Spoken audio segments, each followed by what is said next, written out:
We have two biggies to talk about this week on Rochelle's Daily Wire Video Edition. And get this, both of them come from courts that we just never talk about.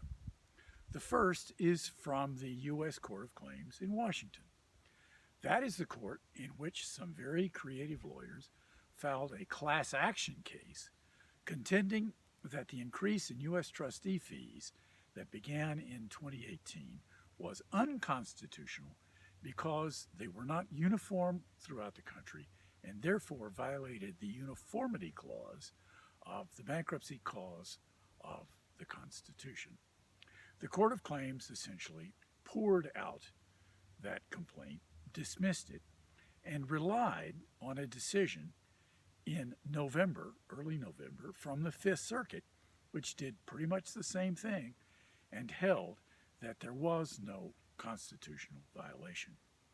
So therefore, it really seems to me that the challenges to these higher fees are dead. However, there is one breath of hope for debtors in Chapter 11. Namely, the identical issue is being argued on Tuesday, December 8th, in the Fourth Circuit. Stand by, and when that decision comes down, say 3 to 6 months from now, I will report it in my column on the ABI website. The second is also not a typical case for us, or court for us. It comes from the New York Court of Appeals, which is the highest state court in the state of New York.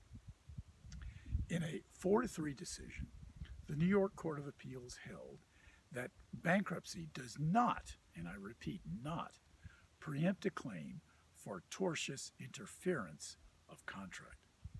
In the case in the New York court in Albany, New York, a third party had importuned a debtor to violate, perhaps significantly, its loan covenants with a secured lender.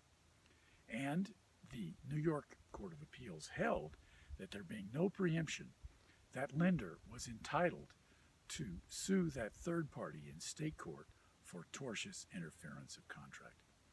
That, I think, could be a real biggie and may alter the behavior of people who could be subject to jurisdiction in New York.